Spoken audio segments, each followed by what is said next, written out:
درته خدمت کوم په دې لار می قدم می خیدای وطن و ما په دې لاس می په قسم می خیدای. شهید جان مو انتقال کړی دی، تر څو الله رب العزت روغتیا ورکړي. راځه خان عبدالله ستړی مه شې، راځه همدقلته کښېنه چې ونه غورځېږي. ښه تړلې دا وطن د پرمختګ په خاطر، ملا مې تړلې دا وطن د پرمختګ په خاطر، ټوپک مې وغورځاوه جیب کې مې قلم ایښی دی وطن ومه په دې لاس مې په قسم ایښی دی. عبدالله چا چې راواچوه ستړی مه شې. اوه څنګه خوشحاله یې؟ بچي دې څنګه دي؟ ښه دي. واده دې کړی؟ نه. واده دې نه دی کړی، نو بیا دې بچي څنګه ښه شوله؟ واده کې؟ واده کې؟ نه. مړه واده وکړه.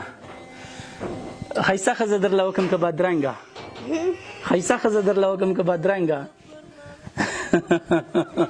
شرمېږي. ګران هېوادوالو هرکلی ښه راغلاست. عبدالله جان نو د شهید جان معذور اولاد دی. شهید جان د هغه ناروغانو څخه دی. تاسې لومړی دغه کوچنی کلیپ وګورئ چې دماغي ناروغ دی، بیا خبرې کوو.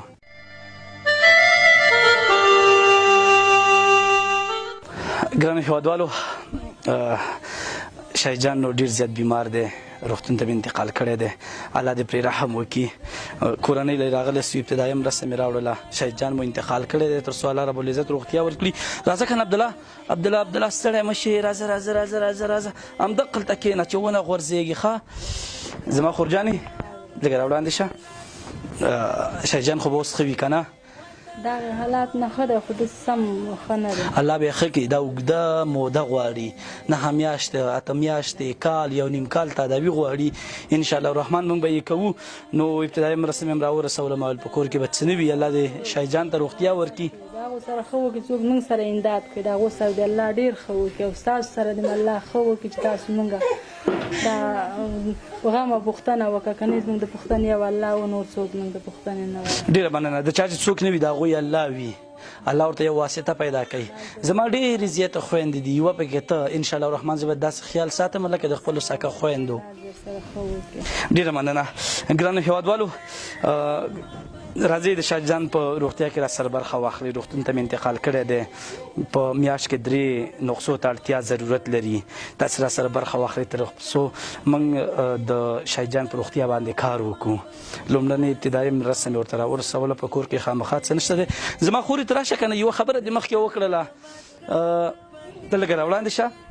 د روژې خبره دې وکړله، تا څه ویلې؟ زما بچیان د غټانې لورګانې دي، هغه روژې نیولې. بېګا یې کوه مور یې بچی کوي زه روژه ونیسم. مالزه چې خدای پیدا کړو روژه به شو. اوس ښه دی دغه کومک چې موږ سره وشو په دې باندې چې موږ روژه نیسو، هم دواګانې به قربان شمه. الله رب العزت په قرآن عظیم شان کې د رزق وعده کړې ده. که څوک یې وغواړي که څوک یې ونه غواړي زه یې ورته ورسومه. پاک در سره ښه وکړي. الله پاک هم چېرته موږ سره دا کومک کړی د دنیا ښه دې ورسره. امین ثم امین برحمتک یا ارحم الراحمین. اذانونه شروع دي، په اذان کې باید تلاوت هم بند شي. عبدالبصیر پاچا ته اجازه راکوي. تر هغې مو د کائناتو پر سخته نسپارمه. کوثر بنسټ دې ژوندی اوسې څومره ښه یې ګرانه، غم خوارې څومره ښه یې.